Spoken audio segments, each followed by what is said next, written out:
Okay, welcome everyone to our council meeting today of Tuesday, October 18th, 2022. The time is 1 p.m.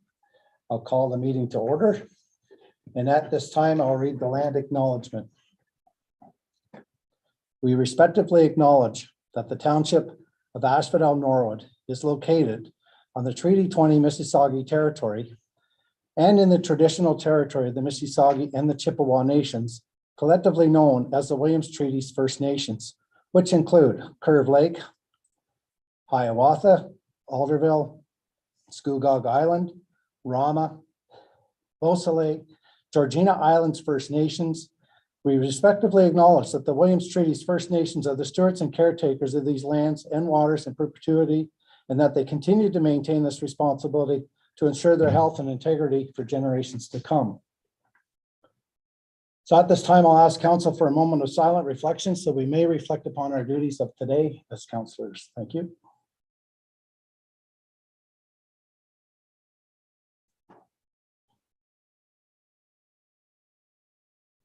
Thank you. So welcome everyone. We have a full complement of council. We have some staff members with us here too. And I'm feeling that we'll have a very efficient meeting and we'll carry on here. So looking for a motion then to approve the agenda today for October 18th to be approved as circulated. Motioned by Councillor Walsh, seconded by Deputy Mayor Burt. All in favor? And that's carried. Thank you. Approval of the minutes then. I need a motion for the council meeting minutes of September 27th, the public meeting minutes of September 27th, and our special meeting minutes of October the 3rd. And the recommendation is that these minutes be adopted as presented. Motioned by Councillor Archer, seconded by Councillor War. Any discussion? Oh wait, that'll be business arising. So all in favor in this one then first. All in favor? Carried. Any business arising from the minutes then? I just have a quick question for our CAO. In when we're passing or accepting the budget, we had the draft building budget, the bylaw, animal control, and admin. In the minutes, it states accepts that budget. Is that correct, or should it be receives? Because we can still have input, and certainly whenever, you know, whatever the new complement of council is, we can come in and there'll be more discussions on the budget. So I just didn't know if there was a. It says for information on the tail end, doesn't it? Accepts it for information. Draft building budget, yes, for information. So I just didn't know if there was a qualifier between accept and receives, because all of the other were accept and further that. Right. And but as long as it's for information, because there's no direction. Okay, just wanted to double check on that. And okay, no worries. Perfect. Good question. Any other business arising from the minutes, council? All right, seeing no hands. Next is the consent agenda, the correspondence for information. So we have C1, County of Peterborough bylaw stuff, C2, Ontario Federation of Agriculture, Livestock Guardian Dogs, C3, Trish Reed, our CAO librarian, be her report. C4, Office of the Solicitor General, C5, County of Peterborough Council meeting minutes, and C6, County of Peterborough Council meeting minutes of September 21st. And the minutes of the Asphodel-Norwood Cemetery Board, the meeting minutes of the June the 7th. So I'm looking for a recommendation that these all be approved on the consent agenda as circulated. Councillor War, seconded by Councillor Archer. Any discussion on any of these items? Councillor War, please. Yes, thank you through you. There's two pieces of correspondence that I'm interested in. I was wondering if we might be able to discuss C2, which is the livestock guardian dogs, and look at that in general business, if that would be possible. And I know that there is an existing bylaw, but anyways, I just wanted to discuss that further. And on C1, maybe this would be directed to you, Mayor, or the Deputy Mayor. I see that the speed zone bylaw was increased, and it was 1.3 kilometers west of the boundary between County of Peterborough and the County of Northumberland. Is that between the 7th and 6th concession on County Road 2 of Asphodel-Norwood? Okay, I just wanted to clarify that. Okay. Yeah, that's where you saw it go from about Paul Lynch's Yeah. Yeah. Okay, thank you. Any other questions on any of this? Okay, Deputy Mayor Burke, please. I just wanted to speak to C3 and C4 for a moment. Okay. So C3 is the library, and I just wanted to let everyone know, we did have a library board meeting last night. So between about the middle of June and the end of September, there were a total of 109 new library card memberships taken out, which is pretty amazing. That has never happened before. So we're really seeing a lot of growth at the library and partnerships, and a lot of program diversity there. So I just wanted to put your attention to that. And I think we really are finally starting to create a community hub at the local library. So I just wanted to highlight that. And then C4 on the community safety and wellbeing plan. Sounds like good news, and that they are happy with the plan. And are there updates required to be submitted on an annual basis or quarterly basis? And how is that tracked? Because we have 3 townships involved. So I just wondered what the process was for that tracking.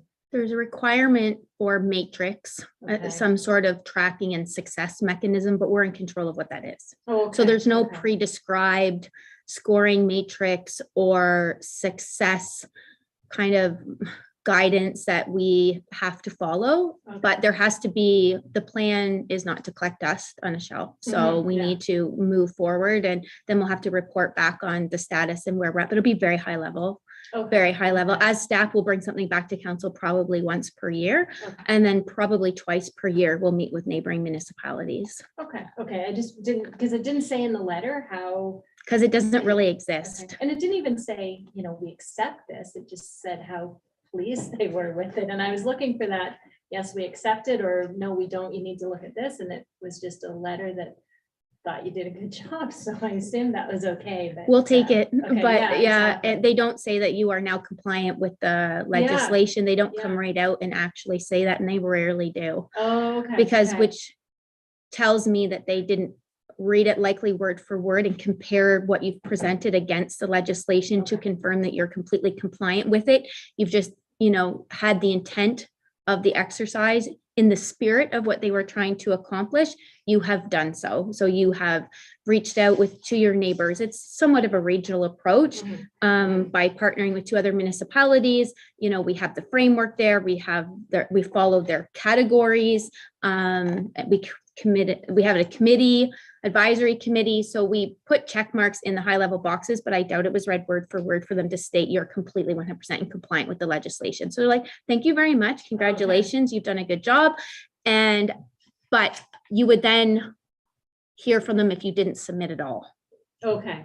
So I think that's the bar. You've submitted in the spirit of it. Okay. You've done a good job versus you haven't done one at all. Okay. So we'll see something back on an annual basis while this plan is in place. From staff, whether we Yes. see anything from the ministry or Okay. not remains to be seen. We'll Okay. have to see after a year anniversary to see if it collects dust in their world and their not world. ours. Thank you very much. You're welcome. Councillor Walsh. Just through you, Mayor, C2, which Councillor Wars already spoke to, so we'll discuss that in general business. And mine were just 2 comments around C3, the library report. It's great to see new residents or residents that have been here that are starting to use the library. So that's very positive. And just again, on the community safety and wellbeing plan, just, great approach. There's a couple of neighboring municipalities, and yeah, we checked the box off and got it done, and they're pleased. Good comments. Thank Thank you. Question to the clerk. So we had the motion then to accept C1 through C6, and then the cemetery board. The motion was done already, and then now C2 is being pulled out. So do we need to make that motion to be carried and then make another motion to pull C2 out? No, it was just moved and seconded and you didn't call the vote. Right. So we will, in the minutes, it'll just state that we are pulling C3 and C4 for discussion, or actually C2, C3, and C4 as discussion. We only discussed C3 and C4 now. We're going to discuss C2 in general business, but they've all been pulled for discussion. So you just need to call the vote if councillors are done making comments. Thank you. You're good. All right, all in favor? And then that's carried then. Thank you. Good. Okay, there's no delegations and presentations today, and now we're on to staff and committee reports. So then R1 would be Peter DeShane, who is our Manager of Public Works and Environmental Services, and this report is regarding our winter sand tender results. Peter, the floor is yours, sir. Thank you, and through you, Mayor. So the township participated in a group purchasing tender along with Peterborough County and neighboring municipalities within the county for the supply and delivery of winter sand. On September 13th, that tender closed at 2 p.m. Peterborough County staff opened the tenders to review them. There were a couple of options in the tender. Option A was just for a winter sand mixture, and option B was for a wash sand mixture, and the township will be utilizing option A. Just to note, there's also an additional rate of $1 per ton for filling the sand dome during winter months due to extra screening required to remove frost chunks. The results of the tender are seen an increase of approximately 28% in the unit rate compared to the previous tender, T15 2019. The contract is for 1 year term with the option to renew for 2 consecutive 1-year terms. So the following submissions were received with the bid details as follows. Drain Brothers, and we use a capacity of 3,500 tons, which is approximately what the sand shed will hold. So Drain Brothers bid was $13 per ton, coming in at $39,000 per fill up if we have to do a full fill up. Cortha Capital come in at $18 and Lunar Contracting come in at $85 per ton. Robert Young did not submit a bid. Financial implications: the supply and delivery of winter sand will be funded by the 2023 Public Works operating budget. And to conclude, the bid submitted by Drain Brothers Excavation met all the required specifications. Thank you, Peter. Any questions from council? Yeah, oh, should do a motion first, I guess, sorry. We need a motion then to the recommendation is that we do go with Drain Brothers at that preferred cost of $39,000 for the 22-23 winter season. Motion by Deputy Mayor Burt, seconded by Councillor Archer. Any discussion now on the tender? Deputy Mayor Burt, please. Just a quick question for the 35,000 or 3,500 tones. In an average year, and I know you can't always average, what do we use? So last winter, I think we filled up twice. So The beginning of the season and Yeah. partway through? Okay. partway through, so it really depends on the winter, but I would say on average, we're looking at 2 to 3 times per year. Okay. Any other questions on the tender?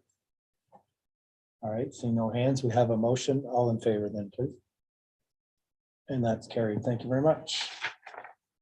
Okay, R2 then, Peter DeShane, once again, our Manager of Public Works and Environmental Services, and this report is regarding winter salt delivery cost updates, sir.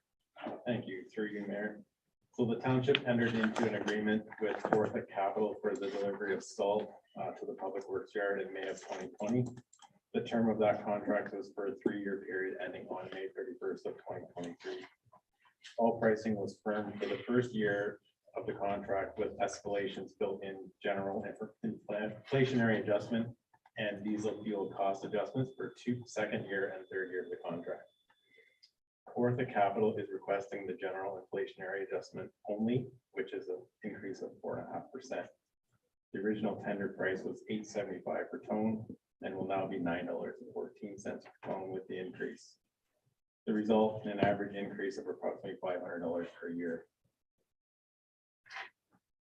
Financial implications, the 4.5% increase will be funded by the 2023 Public Works operating budget for the delivery of salt.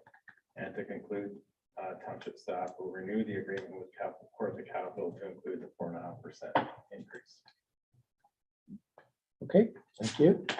Now, this recommendation is just to receive for information at this time. So a motion to receive this for information. Councillor Walsh, seconded by Councillor Moore. Any discussion on this recommendation then from council? Counselor Ward, please. Yes, through you, Mayor. I just wanted to ask Peter, like, what would the delivery look like for the amount of salt? Like, how much would we get at a time, and how is that stored? If that's a question I may ask. Thank you, through you, Mayor. So every time we order salt, it really depends on kind of what I think the needs are moving forward for the next foreseeable future, but typically we'd order about 40 tons every time we order a load. And it's just, we order it through, Windsor Salt, and then Cortha Capital picks it up and delivers it to the yard. Okay, thank you. Any other questions from council? All right, we have a motion then, all in favor? And that's carried, thank you. Okay, then on to R3, Peter Deshane, Manager of Public Works and Environmental Services. And this report is regarding Highway number 7 asphalt repair, sir. Yes, thank you, through you, Mayor.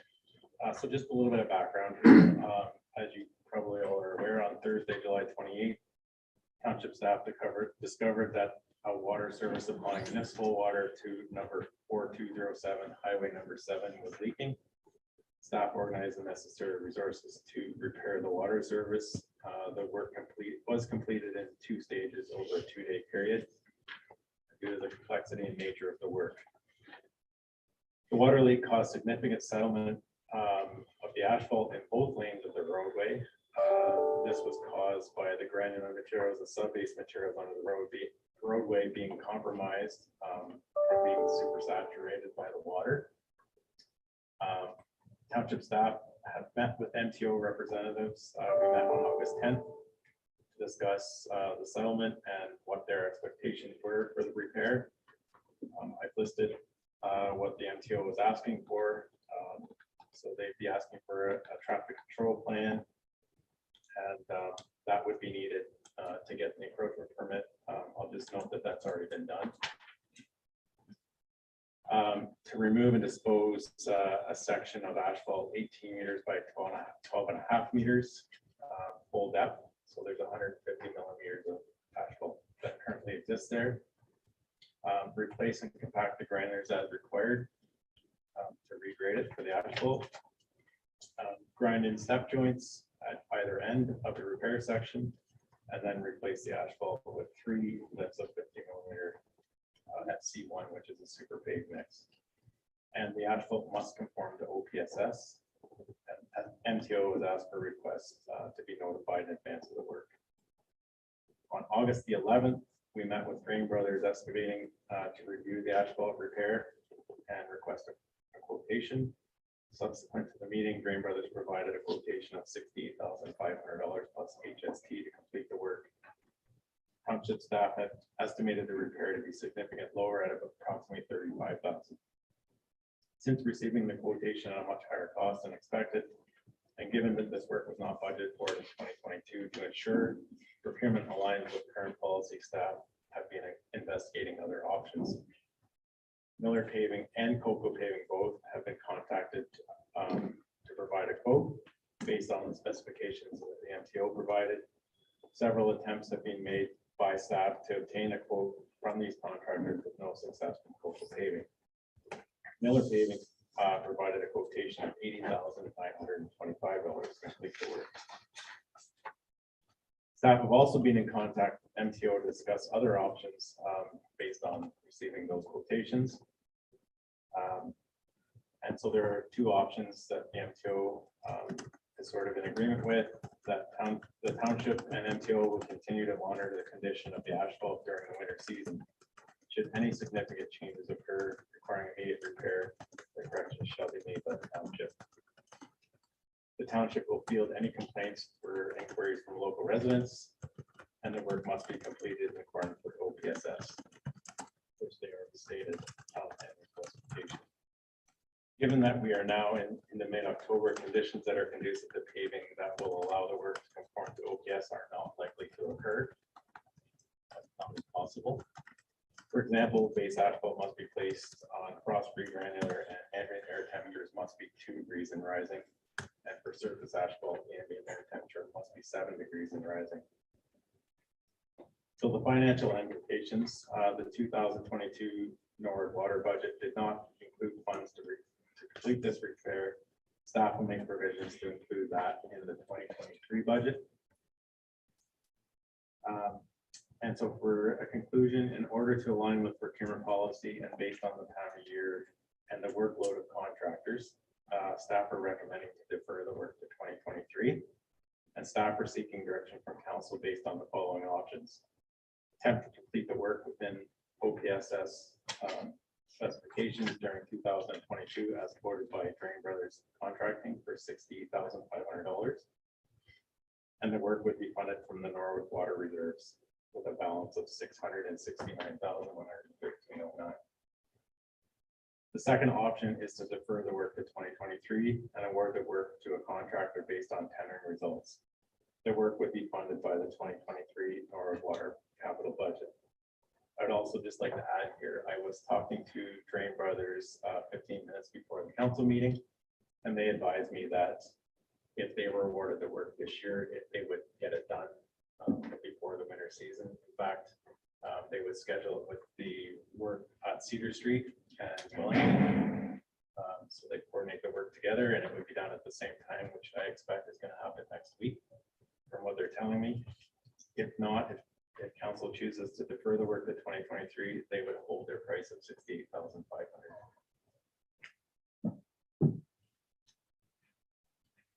Well, thanks for putting that on us at the last minute, right? Well, let's have a discussion then. Maybe we'll let the treasurer talk about this one for a minute to see where we can go with this one. If it's able to be looked after this year or not. Oh, Yeah, you want we'll my have crystal ball to discussion. work too?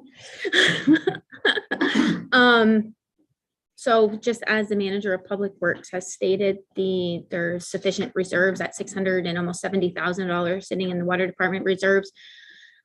To be honest with you, regardless, it would be probably a pull from reserves with the water tower and the other capital work that's being done in 2023. Even if it's budgeted, it would probably be budgeted as a pull from reserves anyway. So whether it happens in 2022 or 2023, the impact to the reserve is going to be the same based on the fact that they're going to hold their price. So from to me, the decision really isn't a financial one. Now that they're going to hold the price, it's more, do you want to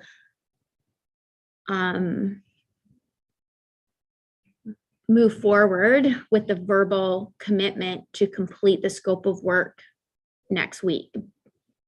Just to remind council, the residents in close proximity to this leak and this heave in the road have been contacting the municipal office as they are not appreciating the extra sound that comes from the highway based on the void in the highway. It does create, and I've never been in the homes to hear it myself, but what we're being told is it's noisier. The highway is noisier with the void under the road, and they would like it to be fixed. That surprises me, but Peter did tell me before that, Drains is coming back to do Cedar Street. They have to sew up Highway 7 in that location. So the fact that they're willing to piggyback this work, they're obviously bringing the appropriate mix of pavement to the site, which with Highway 7, the super pave is a special mix to satisfy the MTO specification. So that's really the decision. Okay, thank you. Councillor Archer. Well, the only thing I don't think the risk is worth the reward, because, if we don't do it, and we have a bigger problem up there and have to in the middle of winter, the costs are gonna go out the window. Like, it could cost double that, who knows, if they're breaking frost and stuff. Do we really want to spend the money now? But I think we have to, rather than try and wait and take a chance on something else happening and becoming worse than it is now. The sidewalk needs to be fixed too. So if you don't fix it now, are you going to spend the money and fix the sidewalk for the winter, or fix the street and then fix the sidewalk so it's good for everybody to walk up through there? And it's blocked off there right now, right? Peter, you had a follow-up? Yeah. A lot of it was the sidewalks still out, right? No, that's sorry. Thank you through you, Mayor. No, the sidewalk has been repaired Oh, okay. and the curb has been repaired as well. I guess I just didn't notice that. Really all that's left is the asphalt. I should also note too, like, it looks like the forecast is going to be in our favor for next week. Yeah. At above 10 degrees they're forecasting. So If there is an opportunity, I think it is gonna be next week, but that's. All right, Councillor Waltz. Yeah, and I think it's just basically to build on what Council Archer said, is my concern would be is if it gets worse in the middle of winter and we're gonna have to fix it to the specs that they require, we're gonna be into potentially costs that are gonna, let's face it, they're not gonna be less. Essentially, you'd be paving it twice. Well, they're already. So- So, I'm comfortable with the idea that weather permitting next week, during being here next week, that I'd be supportive of. Let's maybe do it now and be done with it. Deputy Mayor Burke. I do just have a question. Certainly in my notes, that was, my concern was doing it in the middle of winter and then the heaving in the spring, when the frost is coming out of the ground. So those are certainly my notes. I guess my question was more around the procurement. Was there a reason that a procurement tender procedure wasn't done in, the 10th of August or whatever the date was? I just wondered the reason for that. Thank you, through you, Mayor. If I could just, I think the big reason was we didn't expect it to come in at $68,000. Oh, okay. We thought it would be under the Yeah. tender amount. Okay. Yeah. okay. It was shocking. So from that standpoint, because it is over, I guess from a council perspective, are we covered? That's my feeling, was just the procurement. And maybe that's the elephant in the room, and if so, I apologize, but that's just my question, because yeah, I agree, it needs to be done, because you do it in the middle of winter, it's gonna cost triple. But that was my only concern. I'll answer the procurement question. Okay. I'll answer the procurement question. Okay, So when staff quoted the job based on the procurement policy, there's a threshold for RFQ versus RFT.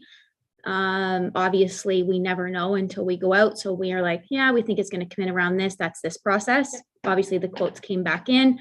We're running at a daylight or weather in regards to having it done this year. So our biggest concern is we're not going to get any bids. yeah. So the reason being is you can tell just by what Miller came back on, they don't want to do it. So that job right there is not favorable work right in the middle of Highway 7 and this repair. If we put it out to tender, which if that's council's direction, most definitely we'll put it out to tender and we'll schedule it for 2023. Because there's no time to, once we got the quotes back, to go through the tender process, get an award to council. That's at least 4 to 5 weeks to do that process. So once the quotes came back, so here's Mother Nature, here's when we got the quotes back. There wasn't 5 weeks in between there to get a report to council. So that basically tied our hands. So that's why the decision or the recommendation part of it was, well, we have to move it to 2023. We have to deviate from procurement. If we go to tender, you roll the dice. You may not get a bid. There is more appetite when they're not in a competitive situation. And the fact that they are working down the street and the super pave is in the truck. So it's No, more capitalizing on an efficiency.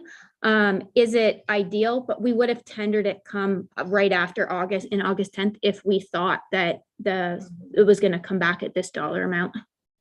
No, just a question, and I do agree. I do think it needs to be done, or else I believe we're going to get into a whole lot more trouble. But that was my question, so thank you. Councillor War. Yes, thank you, through you, Mayor. I think, you look at the safety of residents too, traveling on that road. And if it does heave or sinks more, then, I think that as councilors, we have to look at that as well, the safety of that road. I think that if we can get it paved, that's a great thing. I just wanted to ask you one question, like during your investigation, when that started to sink, because there was a fire in an adjacent home nearby that vicinity, was there any correlation to the damage of the road that could have occurred because of the water main break or the amount of water that was used to put out that fire? Thank you, through you, Mayor. The fire really wouldn't have had any effect on the asphalt at all. This is solely from the water leak. Okay, And the conditions that how it compromised the subgrade of the asphalt. It just, wasn't any effect at all? No. No, thank you for that answer. Counselor Archer, please. Through you, Mayor, yours, is that like a hard number? Like, we're not gonna get the big surprise, like, of another $5,000 or $8,000 added to this down the road? Thank you, through your mayor. I don't expect any surprises. When I sent them the specifications, everything is pretty clear as to what the scope of work is. So I would. That's not- all I'm concerned with, Yeah. because it's so far over now, like, we don't want to end up with another 10,000 added to it, we'll be looking kind of For sure. foolish. Yeah, I certainly don't expect any or foresee any. The scope of work is very clear. And I have no problem, I'll make the motion. All right, thank you. So then the motion is that we receive this report, and then further that, then we would direct staff to procure Drain Brothers to look after the job for around 68,000 plus HST, I guess, to repair the highway with 3 layers of the asphalt and so on. So is there anything else, clerk? Just want to add the timing. And the timing, please, too. Yeah. Yeah, that it to occur in the 2022 construction season. Right, and that the money would come from the Norwood Capital Water reserves. Correct. Right. That's your motion? Okay, thank you. Second it. Actually, Sorry. based on Deputy Mayor Burt's comments, we better put in there that council is aware that they're deviating from procurement policy, please. Yeah, perfect. Yeah, that makes perfect sense. You're fine with that motion? Okay, second it, please. Councillor Ward, any other discussion on the motion? All in favor? That's carried. Thank you. Guess you better get on the phone. Thank you very much, Peter. No problem. Thank you. Very, very well informed. Thank you. Yes. All right, next item on the agenda then is R4. And this is Candace White, who is our CAO, our clerk, and our treasurer. And this is regarding the 2023 employee benefit renewal. Candace, the floor is yours, please. Thank you, Mayor. So annually in the month of October, this report comes forward in regards to the renewal of the employee benefit package as the term runs from November 1st to November 1st. The categories are broke down. Basic life insurance is saying no change. Accidental death and dismemberment, no change. Long-term disability insurance, we're under a rate guarantee because we went to market in 2021. So that rate guarantee is in place for 2020. But we're going to see an adjustment most definitely in this category in the following renewal year. Weekly indemnity insurance, no change. Extended health care increase of 27.7%. We see a reduction in this category due to going to market last term of 16.9%. You'll learn of these categories I would use the word volatile because it's based on use and activity, and obviously the health of an individual or health of a group of individuals is not easily predicted or predicted sometimes with a whole lot of success. Especially a long-term disability case could be unpredictable and come out of nowhere. Someone may need emergency dental care. Obviously, that's not planned. All benefits combined is going to see an overall increase of 10.2%. There are 4 LTD claims in the county. One is within Asphodel-Norwood. The weekly indemnity insurance rate is calculated based on 3 years of claim experience. And that renewal is from May 1st of 2019 to April 30th of 2022. For the extended health and dental renewal, 50% of the rate adjustment is based on the consortium's performance, which is the county, and 50% of the rate adjustment is based on our own individual performance. You can see under healthcare, I thought this was maybe something council may be interested in to see where the use is. Huge increase in medical services and supplies. So that would be like at-home assisted type things, right down from crutches to wheelchairs to, so medical supplies and services. An increase basically across the board for the most part. It's also important to note that a lot of these services were shut down during some of the period. So a lot of people are playing catch up in this particular year.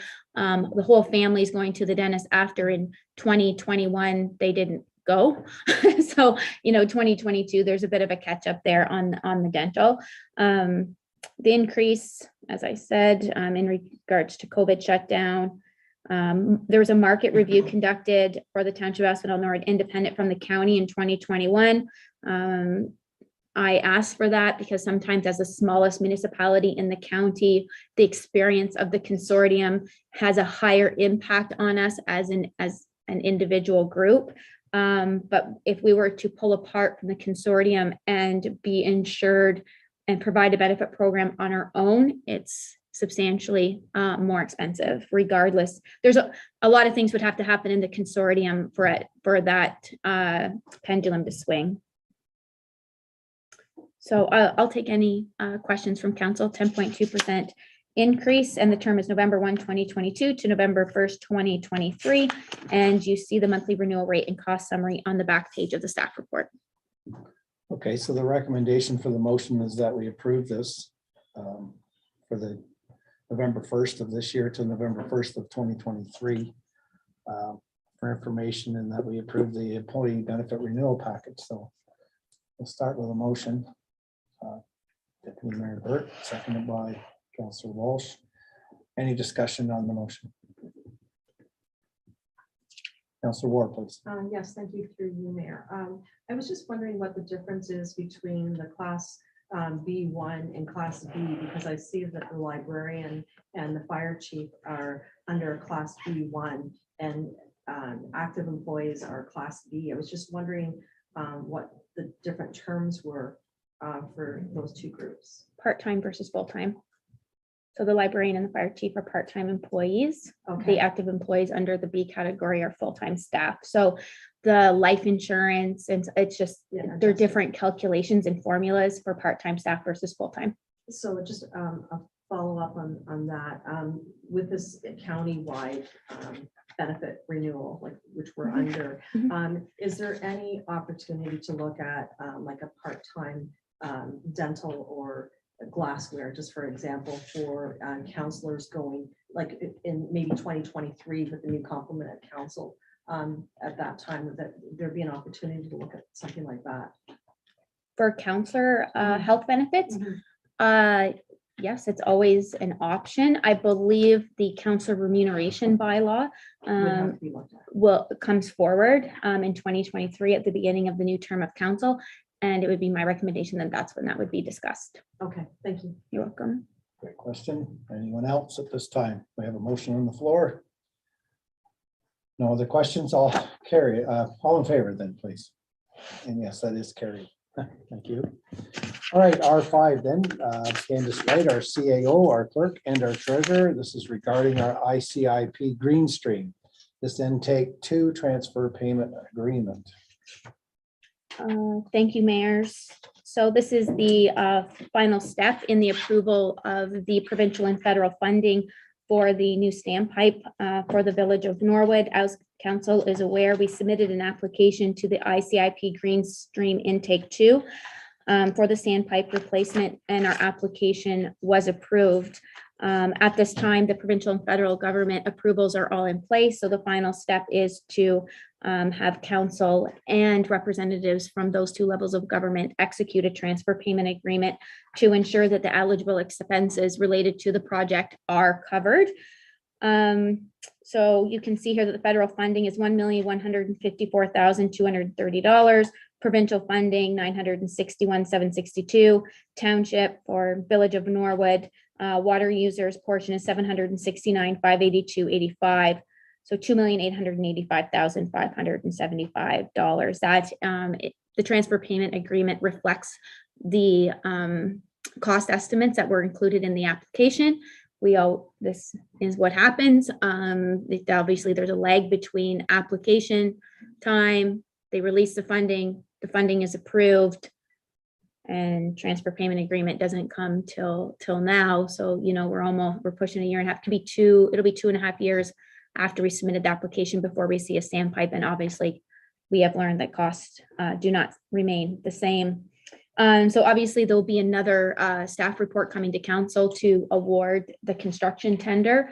We just awarded the RFP for engineering to Greer Galloway at the last council meeting. The kickoff meeting has already happened in regards to the standpipe, so things are moving ahead. We want to get it tendered very early in the new year, as obviously getting anything is a challenge right now, and we need to hit our target date. So the sooner we can get the project tendered, the better. I did include some, generic project timelines of what we're trying to aim and towards and land on.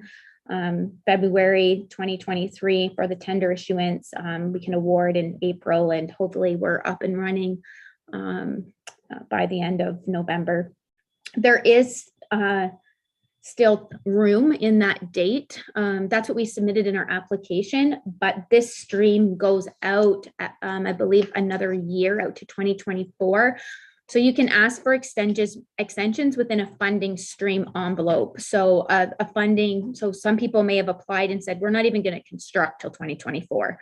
So we stated that we would be constructing in 2023, but if there's a delay and that November date becomes February or March or April 2024, based on the funding envelope, that extension ask isn't going to be a big concern. It's just the paperwork in order to get it done. We'll get those approvals without too much difficulty. As you can see, the transfer payment agreement states that obviously that the township council is approving to pay the township's portion of it. As of right now, it is township staff's advice that it'll be pulled from development charges. So the development charges from Norwood Park Phase 4 will be slated to fund the township's portion of the standpipe. So it'll be a timing thing for that, but we'll work through that. It's too far in advance to predict right now, but it'll be a timing thing for Phase 4 and the standpipe. So we may have to, development charge reserve is there. It's dealing with offsite sanitary. It's dealing with sanitary work. We have the Norwood Water Reserve with 700,000 sitting in it approximately.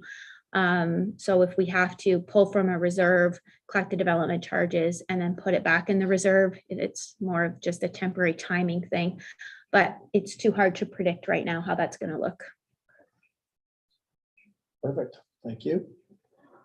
So then the recommendation then today is that we accept the report for the ICIP Green Stream for the transfer payment agreement for information, and that you authorize myself, the mayor, and the clerk to enter into this transfer payment agreement with the Investing in Canada Infrastructure Program with Her Majesty the Queen for the Village Norwood Standpipe. Motion by Councillor Walsh, seconded by Councillor Archer. Any discussion on the motion? Deputy Mayor Burke, please. Just a quick comment and question, I guess the question. The funding breakdown between the federal and provincial and township funding for the ICIP, is that similar breakdown for the center line and the fitness center, or is it a little bit different? I just wondered if there were similarities between the breakdowns. Funding levels. ICIP rural in Northern, not even close. It was only 6% for the township. Okay. But this is the exact same for community culture and recreation, the CCR ICIP, which is for the fitness center. It's the exact same, around 26% to the township. Okay, I just wondered what the difference was. And as we go through the many multiple pages of the agreement, it's like signing off your firstborn and all of your limbs, because it's very detailed. I went through it, and a lot of detail in that document. So I think they've got everything covered in there.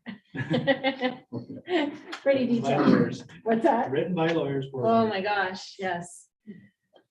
Well, that's a good comment, but here's something that the public needs to know, is that the staff are very due diligent in reading all that and getting it straight.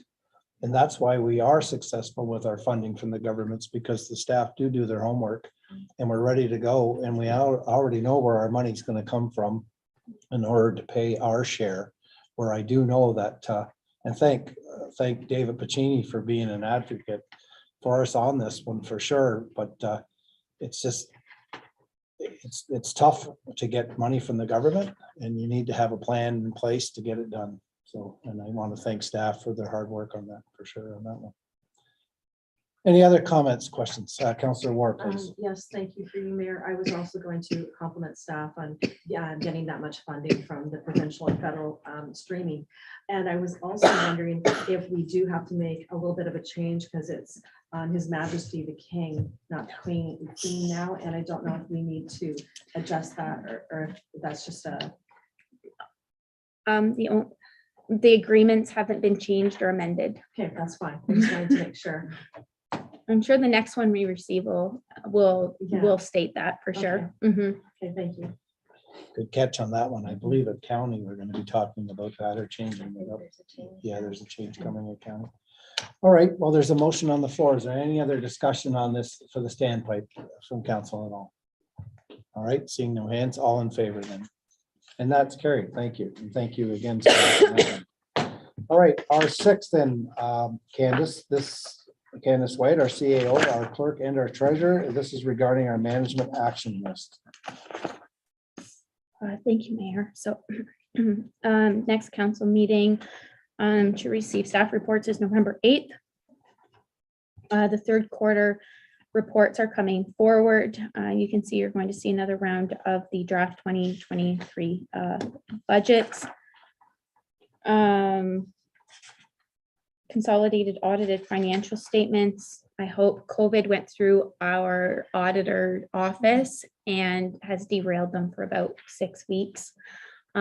So they're back online now. They were trying to hit this council meeting, but didn't quite get it sewn up. But thinking November 8th, we should be fine. We have the inspection results, the drinking water, so that'll come forward. Probably the biggest thing is the terms of reference for committees and boards is going to come forward on November 8th. You can see that we have the call for nominations out. Orca has asked that every township that sits on their board is able to send and have their member appointed to attend their December 15th meeting, which means that we would have to appoint at our November 22nd meeting, which is the inaugural meeting of council, in order to meet that date, unless we call a special meeting after that to take that on. So I just asked that council put some thought into that. I personally believe that there should be some changes, and I will make recommendations and suggestions in the staff report, but I also asked council, they're your committees and boards, and you've sat on the committees and boards for the last 4 years. So come to the table with any thoughts and recommendations as the community is growing and moving forward, whether there needs to be additions of different committees, the renaming and a refocus of maybe a committee or board, just a holistic approach to it, so we can have a wholesome discussion on the 8th. You can see on November 22nd, it is the inaugural meeting of council, but we will be getting down to business. The full draft municipal operating capital budget will be presented. And then you see some other odds and ends there right up until the last meeting of the year of December 13th. So I'll take any questions of council or thoughts or comments. Okay, well, the recommendation for the motions that we just accept this report with the revisions suggested by the CAO clerk treasurer and the members of council. So motion by Councillor Walsh, seconded by Councillor Ward. Okay, any discussion on this at all? Deputy Mayor Burke, please. I just have a question. Between November 22nd and December 3rd, we will be having at least one new member of council. And I'm just wondering if we should do an extra meeting in between there to just deal with budget. Just a thought. I'm throwing it out there. It's a lot to take in, and I don't know what everyone's schedule is looking like. So but that could be called by the chair at the time. It's just a thought. We could receive the draft and the report at that time with a discussion separate from that. Just throwing that out there to council and see what your thoughts are. Any discussion? Maybe not. Councillor Ward? Yeah, thank you through you. Are you talking about the final adoption of the municipal operating capital? Like more time for new members of council? Yeah, just an extra meeting in between. Okay. If we have any discussions, questions, that sort of thing, and then, so that way we can keep the final adoption of December 13th. I think it's important to, get our budget wrapped up quickly because we have to get moving. There just could be a lot of questions coming forward. I don't know. I'll defer to the Just a clerk thought. for a second here. She's got a good option. Thank you, Candace. Couple of comments. The orientation is pretty heavy in regards to finance and budget.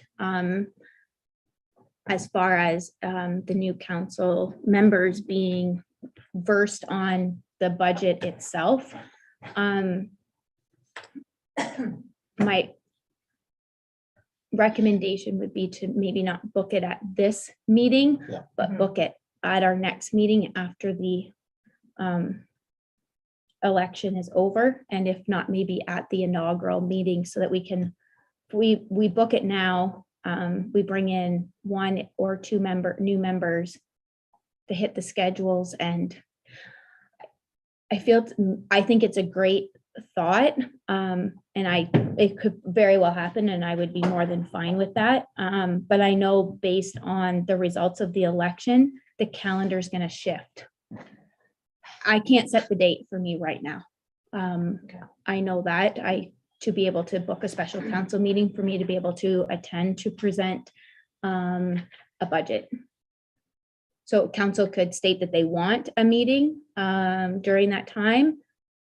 I just know based on my calendar and what the unknowns are at this time, I can't state that I would be able to attend it.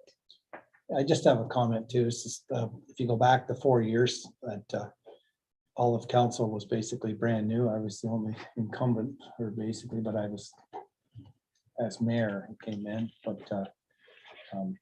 the budget for us here at Asphodel-Norwood is presented so easily that it's like you can follow it step by step and ask questions as we go too. So it's not quite as complicated as it's made out in other municipalities. So I'm not sure. But the option is there. The option will be there. Yeah, the option is there. That's right, So that, just wanted a clarification if required. And we may not, but I just want to make sure the option is there if needed. Always, we can change anything. All right, any other questions or comments, concerns at this time? Councillor Wolf. Just one quick on the ATV bylaw, county have finalized. County has finalized. They were waiting for their bylaw to be signed. We were told that a couple of weeks ago. So we're waiting to receive the executed copy of the bylaw. It's my understanding that their legal counsel has reviewed it and sent it back to staff. So then once it's signed by the warden and the clerk, it's going to be emailed out to all the lower tiers in its final executed form.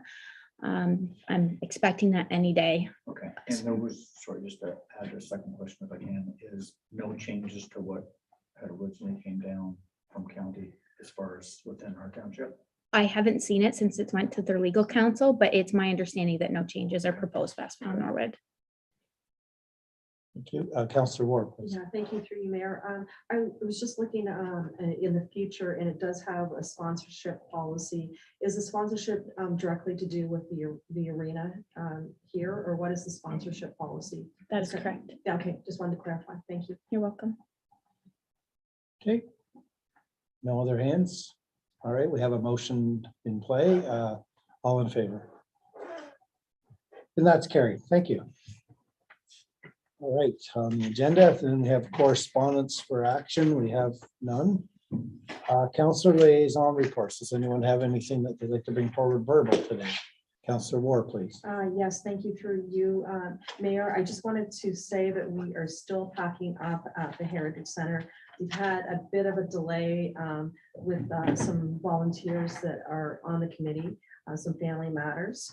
But I'm meeting with Deputy Mayor Burt to pack on Friday morning. if anybody would like to join us, we will be there at 7:30 a.m. Also, we have had to cancel, we were doing a joint wreath making workshop with the Fire Association, and because the Heritage Center is being, kind of packed up, we decided to delay that, so that's not going to happen. But we are going to go ahead with the historical gathering November 15th at the Town Hall, 7 p.m. And we are having, the speaker will be talking about Asphodel-Norwood and the formation and maybe some businesses like in a historical sense. And so that will be 7 p.m. on November 15th. And I have an upcoming Orca meeting this coming Thursday. Okay, thank you. Anyone else have anything at this time? Councillor Walsh, please. Yeah, and I apologize to the whole council. I didn't make you aware of this. I thought of this after the fact when I was sitting there, but on Sunday, October the 2nd, we actually had a dedication at the cemetery. I mentioned on the road tour, but the new columbarium up at the Norwood Asphodel Cemetery was a plaque was put on the side of the columbarium. Basically just thanking Doug and Sandy Piercy for all their years of service as Secretary Treasurer. And I do apologize, I did not invite everybody, but Doug and his family were there and Jeff Dorn was there and did take a picture, and there will be some press done with it. Okay, thank you. Deputy Mayor Burke, please. Just a few things. I just wanted to let everyone know there's that, if you go on the AMO site, there's the Bill 3 Strong Mayors Building Homes Act, and there's a survey on there. You can go on until Thursday, November 10th, and it doesn't take very long to complete. So you can go on there and check that out. And also the Ontario Volunteer Service Award is looking at continuous service volunteers, and you can go on their site as well, Ontario Volunteer Service Awards webpage. And I'm sure there's some very worthy recipients in our township for that. And then locally, the library is having a family fun fest at the Westwood Library in partnership with the township and Fire and Rescue. And kind of 2 time slots, I believe it's noon and 2 or something like that on October 29th. Remembrance Day will be moving forward at both Westwood and Norwood, and the library board will be providing refreshments at Westwood as usual or post-COVID.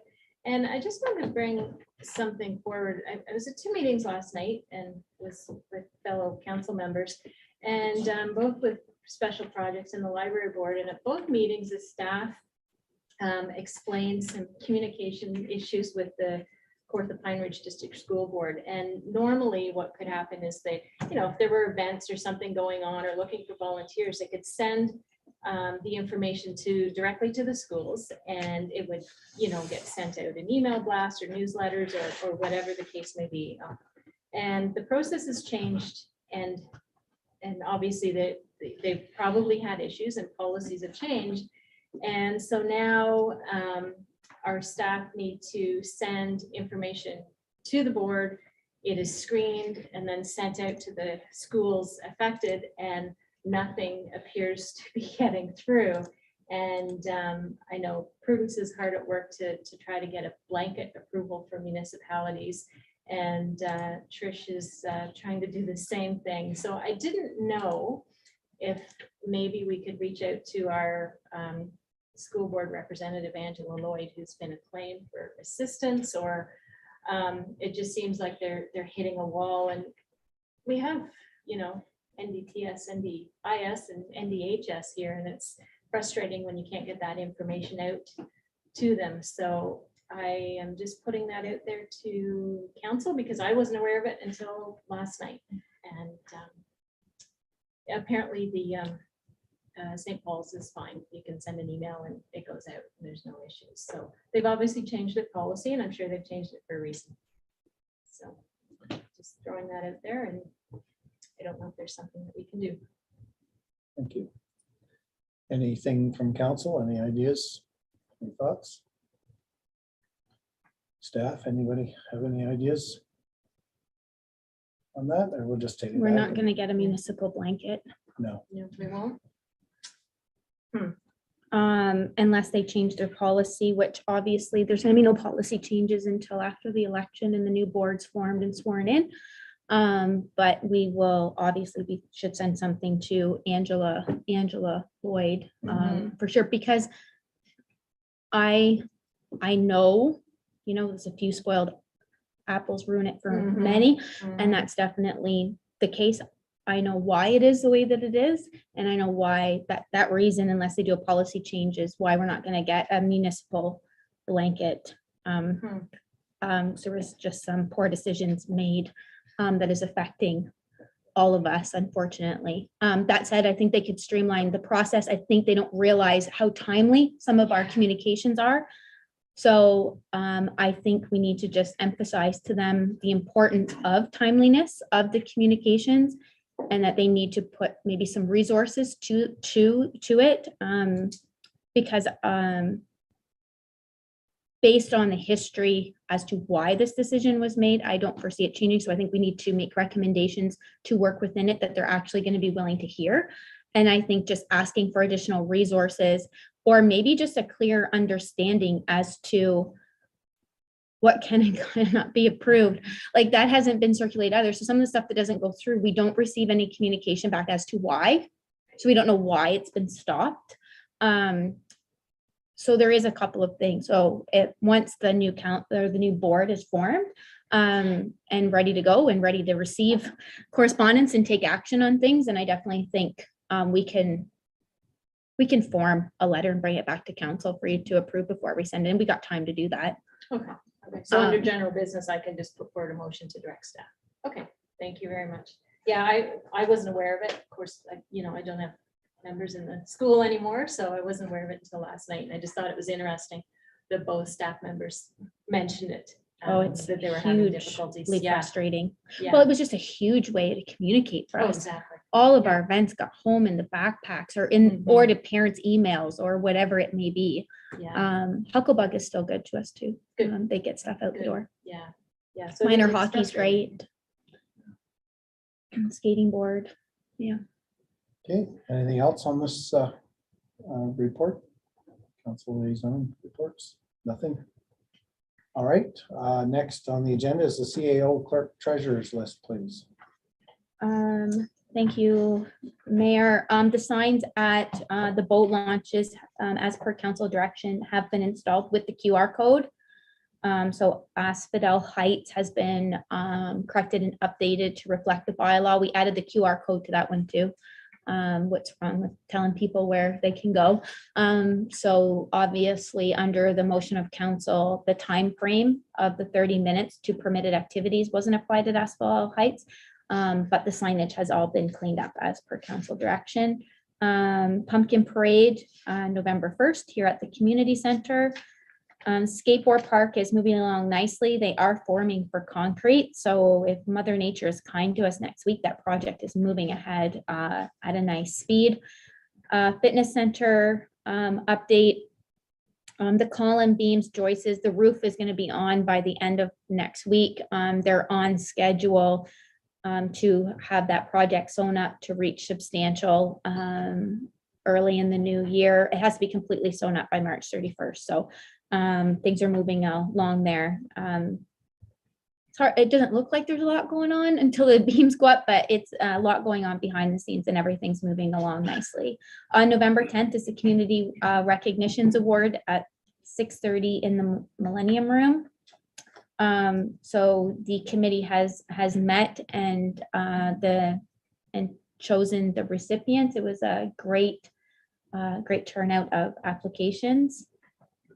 We're putting out a call for vendors for Light Up the Township event in December. So that's next on the list. And we did receive an update on the Westwood well. So maybe we can circle back to that in general business with Kyle here. Thank you. Any questions, comments, concerns? Seeing none, then thank you. Next in on the agenda is general business. And just to start things off, Councilor Ward asked to have C2 brought to general business. And C2 was The livestock guardian dogs, Counselor Ward, please. Yes, I just wanted to ask the opinion of my fellow counselors and maybe relook the bylaw. My understanding is there was one in 2017, but I didn't have a chance to pull it up. And I was just wondering if we needed to relook at that bylaw to see where, like how that affects livestock guardian dogs. It did give a couple of references of how you know, the definition of a livestock guardian dog. And I obviously think that it should be a bona fide farming operation that, you know, is controlling livestock and the reason for doing that. And I just wanted to hear if anyone else from council had any comments on that. Counselor Walsh. Through you, Mary, actually, I had brought her up as well, and actually I had reached out to Candace, who actually sent me a copy of the dog control bylaw. I didn't read through it line by line, but was comfortable, and I'll just share with the response back in, if that's okay with you. Yeah, that's fine. There are no concerns with respect to livestock guardian dogs, as section 1.1K deals with the definition of a livestock guardian dog. Section 3.1 exempts farm families from having a maximum of 3 dogs, as the keeping of a maximum of 3 dogs only applies to residential zones. And section 3.2, dogs at large exempts livestock guardian dogs in cases where livestock guardian dogs are used as a working farm assistant, or being used in a vocation or on public property and are under the control of a person. So when I read it through the OFA, I was like, okay, have we addressed this? And I haven't thoroughly read the dog control bylaw, what response from Canada's, and when I look at those sections, we are addressing livestock guardian dogs, which is, in my mind, a good thing, because we should, if we're not, we should be. Counselor Ward. Yeah, if I may, yeah, I actually had reached out for Candace to send me that, but I must have missed the email back with the bylaw. Anyways, I'm glad that that is addressed. The one thing I was going to ask, does it allow a farm use having more than 3 dogs without obtaining a kennel license? And that would be my one additional question. So if they had more than 3 guardian dogs, do they have to apply for a kennel license, or does that allow them to have it in their farm operation? And so that would be my one additional question to that bylaw, because I don't have it, sorry.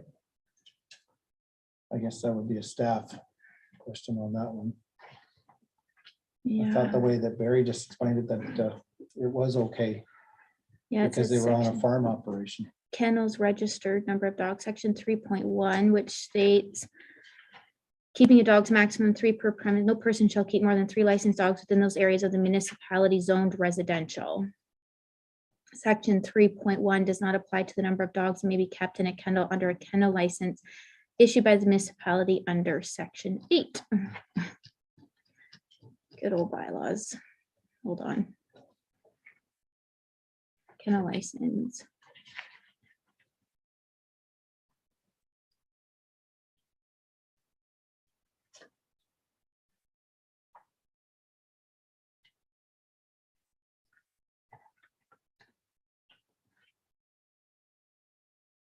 No kennel shall provide the number and breed of dogs. Every person holds a kennel license operated and permission shall be kept in sanitary, adequately fed.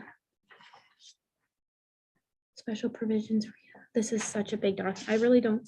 Do you need me to read this in front of council to answer it, or can I just respond after the meeting, or respond to council at the next meeting? I'm gonna have to read it. This kennel Yeah. section is huge. Yeah. I would say we just defer it Yeah. to the Because next I- meeting.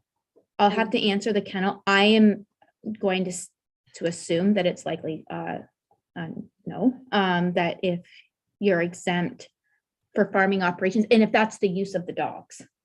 So I'll just have to take a look at it and respond back. But based on the other things, we obviously have provisions in here for the livestock guardian dogs. They're not held to have the maximum of 3, as that's on residential. We define livestock guardian dog. But I'll have to respond back on the kennel unless we want to take a recess and I can read through it. I just don't want to speak at a turn. because I didn't know, this. Counselor Ward, it's up to Question was you. Do you want to coming. just to reply back through the computer or? Well, I'd like a reply back at the next council meeting if that's possible. And just the clarification that anybody that's using guardian dogs as farm use is not required to have a kennel license. I Okay. just want clarification on that, if that's okay. It'll be at our next regular meeting Like next regular meeting. on yes. November the 8th. Counselor Deputy Mayor. Yeah, just a quick question. I guess on top of that is to ensure that the people using farms are registered farm through the farm business registration number. And I don't know if that would be part I'm almost of the. positive it won't say that, because part of we the would have to bylaw or track not. it. Okay. So then, Any properties exempt, and you want to know if it states if the properties have to be registered registered farms. Yeah. I through- doubt it does. Okay, That one I'm probably pretty sure. It's not a lot of our bylaws make that okay. No, I was just thinking assertion. as we were going through the OFDUs at the county and in the official plan, that was a big part of that. So I just didn't know whether that would be in there. I don't think Interesting to historically in know. our old bylaws, no. If anything, Mhm. we want to start adding that in, and then we would have to, as I guess a property came into question, we'd have to find out or ask them to provide that to Mhm. us to ensure compliance, but Mhm. moving forward, but I think historically any old bylaws Oh, yeah, that we yeah. still govern, I'm Okay. highly doubting that language was included. So. And a lot of the bylaws we deal with are, most of them are at least 5 to 10 years old. Yeah, so perhaps moving forward, we may need to just tweak this bylaw a little bit, add some wording and moving forward, but Registered Okay, farms thank are you. full reference. all right, so just to help me out here then clerk, that, so for C2, then we need a motion then to defer to our next meeting. I guess that would be the way to do it. Add a response to the action list. Okay, I just already added it to my notes for the action list, so okay. if we could just, For it's November, council's motion, but for November that the the 8th. council of the township of Asphodel-Norwood directs the CAO clerk treasurer to provide a staff report in regards to bylaw 2017-47 at the November 8th, 2022 meeting of council. Counselor War, seconded, Counselor Walsh. Any other discussion on the motion? All in favor? Okay, that's good, thank you. So that was it for you, Counselor War? Sorry, I do have a couple more things in general business. Okay, One, I was going to ask if it would be possible to have a passport renewal opportunity by our MP, Philip Lawrence, to come to Norwood. And I know that it's been done in other municipalities where the MPs come to help people get their travel documents updated because there's such a backlog with passports and documentation. So I was wondering if there might be an opportunity that we may be able to host one here in Asphodel-Norwood. And I do have one more after that. did you have a specific date or timing for I that? think that would be up to our CEO clerk treasurer to liaison with the MP. So we find out basically what their schedule might be for being up free, and then so then when he can come to the township, we can offer him a building to be in, and he can bring a sign to. If Advertise. that's feasible here. I think it is. I don't think we need a motion on that one at all. I would, Would you like a motion on that? yes, please. Motion then to direct staff to set something up with our MP, Philip Lawrence, for passport renewal. Travel documentation. Right, Yeah. thank you. At his convenience, I guess, at his schedule. A mutual confirmed date. Yeah, mutual confirmed date, thank you. Okay, motion by Counselor War, seconded by Counselor Walsh. Any other discussion on that one? All in favor? That's carried. Okay, Counselor War, you had another one. Sorry, I do have one more.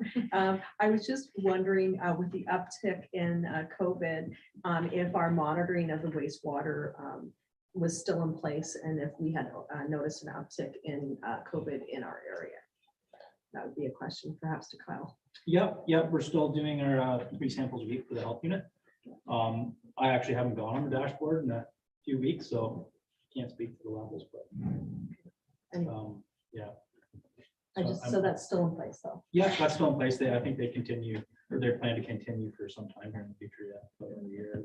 Okay, thank you. Yeah. Yeah, just to follow up to that, the health board, well, they send their blurbs out on the news, or they send it out through their commercials to say there is an uptake in Peterborough County and that they're trying to encourage booster shots. And I had a booster shot reminder to come through from an email today to say that the COVID was up in our area.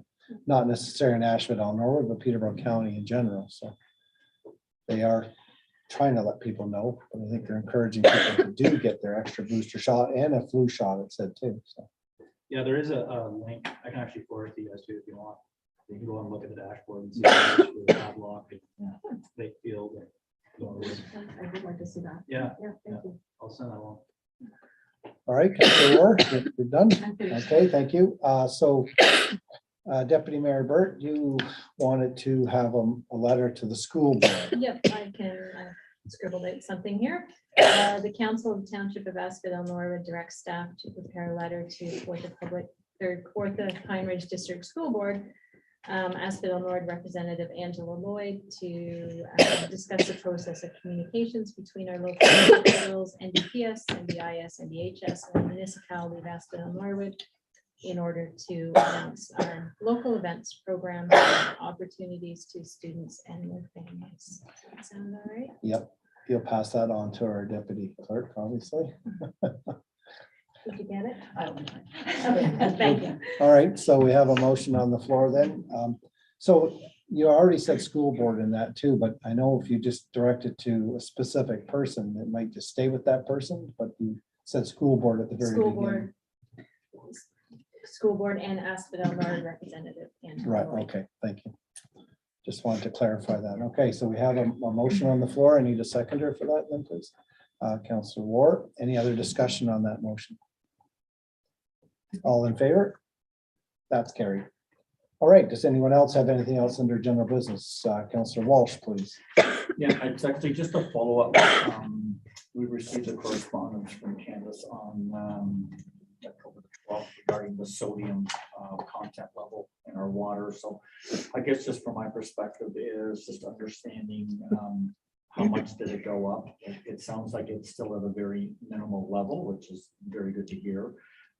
And sort of secondly, is there anything that we can do and from an affordability standpoint, or is simply that's the composition of the water? And Yeah, so it's naturally occurring. That is the composition.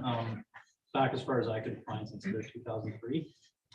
They've had to report this. It's required every 5 years to sample for it, and that's also the reporting period. So this just happened to roll into our 5th year.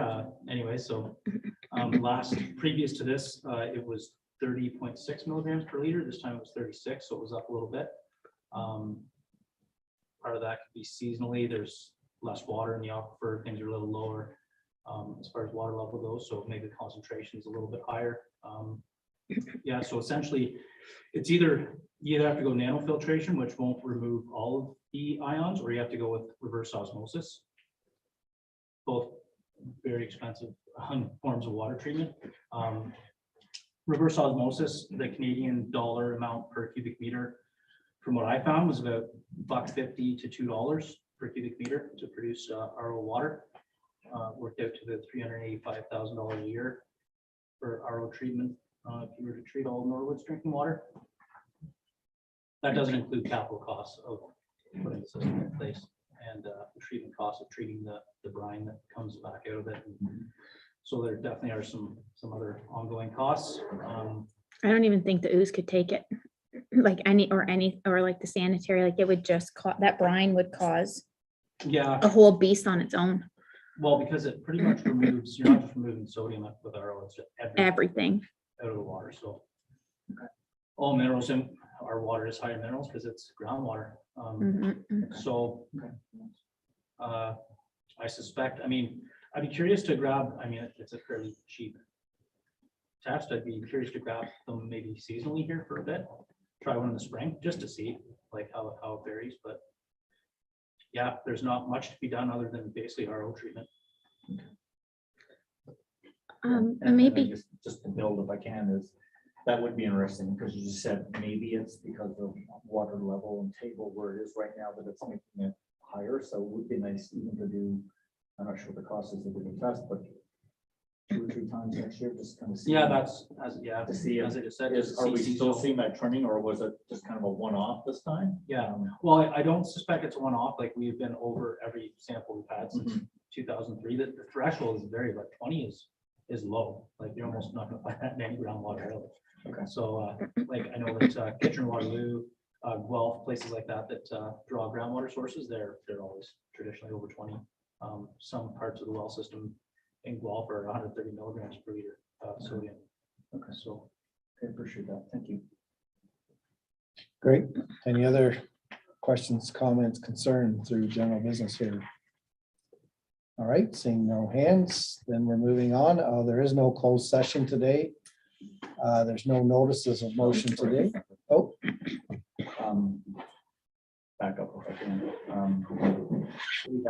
We have received a letter from a resident, a resident. Sorry.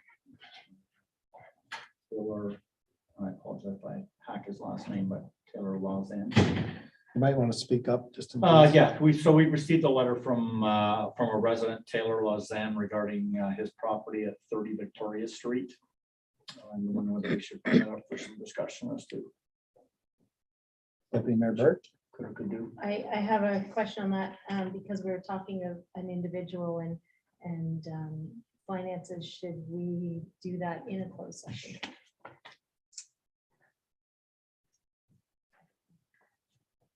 Nope. No, and the only reason is because it's a request of council to pay, and all other previous requests such as this for this type of request have all went into open session. Okay. So the decision of council is public. Okay. We'll have to monitor the discussion of council. If council wishes to discuss it today, I do have a bit of an update. Go ahead. What's your update then? So the resident has asked to speak to, he sent a request to me on Sunday, asking to meet with the mayor and I prior to today's meeting.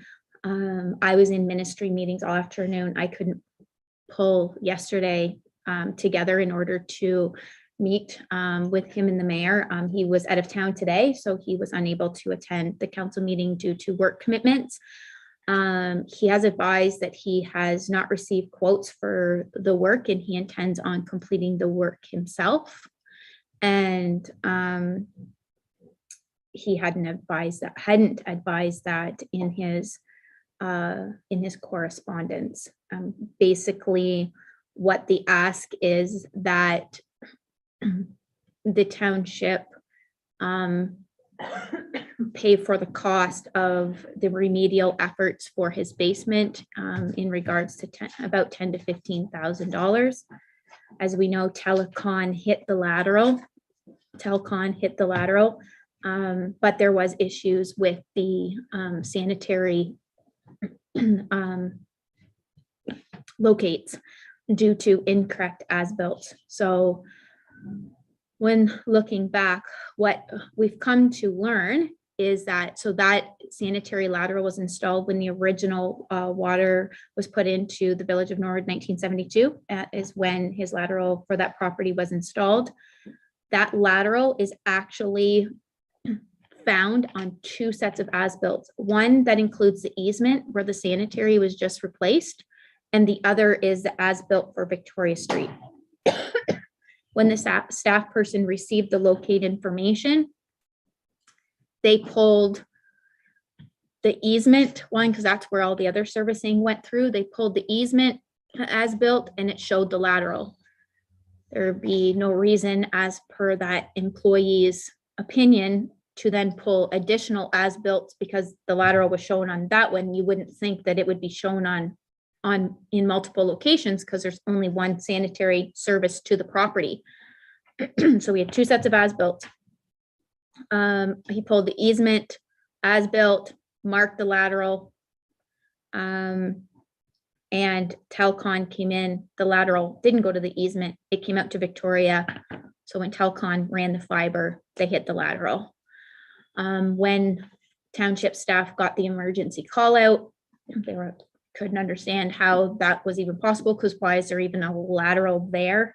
Went and pulled Victoria Street as-built, and it showed a lateral for there as well. So there was an error in the 1972 as-built, which is strange. The 1972 as-built historically have been fairly accurate. So essentially, it was a 50-50 shot as to what as-builts that employee pulled, because if they would have pulled Victoria Street as-built, it would have been fine. You never think that there's going to be two laterals and two locations going into a home, because we only allow one service per property. Telcon ended up excavating the lateral. So they put in locates for a certain depth. They went almost twice the depth, at least another 2/3 deeper than what their locate had said, which means if they would have remained within the depth in which their locate says, they wouldn't have hit the lateral regardless of where it was. But they didn't. They went much deeper than what their locate stated. So there's some responsibility on this in regards across the board. We met with the resident at the municipal office, had a meeting, explained township policy and procedure, which is to submit an insurance claim for any loss to your property, whether it's a house, a vehicle, what it may be. Their insurance company then would contact our insurance company if it's determined that the township has some fault. And then obviously the insurance company for Telcon as well would be a player in the conversation. The resident had some other issues in regards to property remediation efforts due to the easement work. I met him on site around October 3rd or so, October 10th, maybe. Anyway, the Monday, I met on Monday evening. I went over and met with him when he got home from work and went through it. Spoke to Drain Brothers, and they were on site just the Thursday, Friday before the long weekend of Thanksgiving, and done a bunch of remedial work there. We will be providing some cedar trees to him for along his back property line to replace his wishing well. So there, I believe that part of the concern has been addressed. We need to add a bit more topsoil. There's a bit, with all the range, you can now see where it's a bit low in one area, so a bit topsoil, that'll be taken care of. But the sanitary lateral issue came up again on the site visit, and I was just stating what the township policy and procedure is. And as you know, if a resident goes to the manager, they don't like what they're being told. The organizational chart come to me, they don't like what they're being told. And the manager and I's response was the same. It mirrored each other. So then that hence why you received what you did from the resident, and he does not wish to submit a claim to his insurance company. He wishes to have counsel to pay for the remedial efforts of the work directly without having to go through an insurance. There was some misunderstanding in regards to when and how the municipal insurance gets triggered. I can't submit the township can't submit a claim on his property through our insurance company. Like, our insurance company isn't going to directly pay for work without him submitting a claim. Like, because we don't own the asset. If we had to submit a claim to our insurance company to fix the lateral. So Telcon goes in, hits our infrastructure, because that's what happened. And that infrastructure then obviously snowballed and created other issues. If we submitted a claim to fix that, then all of the other stuff would have got caught. But there's no municipal insured asset that's been affected, because we just dug. Municipal staff were there till 7 o'clock that night. They were there about 12 hours. And they got in a sucker truck and they fixed the issue that day. It wouldn't require an insurance claim on our behalf to fix that lateral. It was a lengthy repair, but it wasn't complex enough that we require an insurance company to do a claim. And obviously that just creates huge amounts of delays, and the delays would have impacted the homeowner on a personal level as well.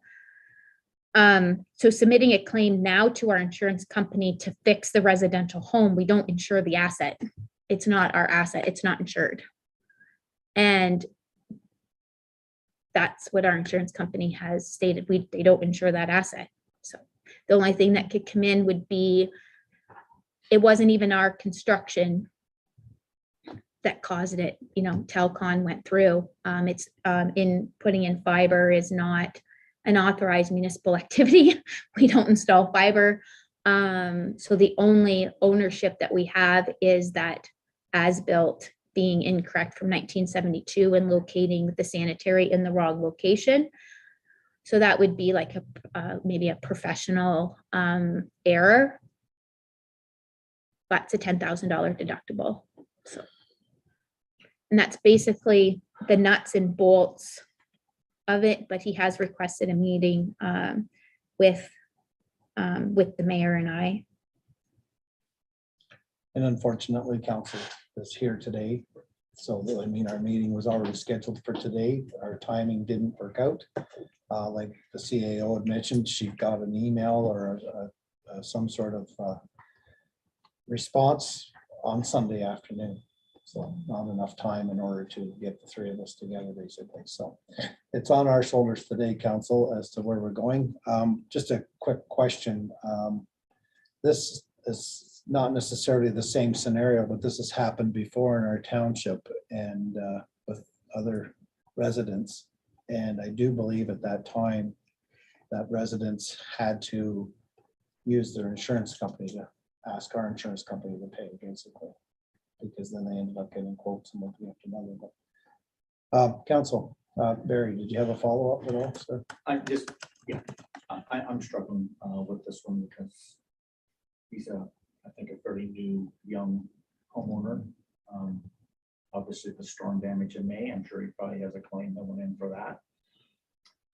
Now, potentially, I see why he doesn't want to put a second claim in, because potentially his insurance company may come back and say, thanks for being a customer, but go find a new policy next time you're around. So I see where he's coming from if I was sitting in his shoes, from that perspective, not wanting to put a second claim in, because it may totally eliminate his opportunity to get insurance going forward.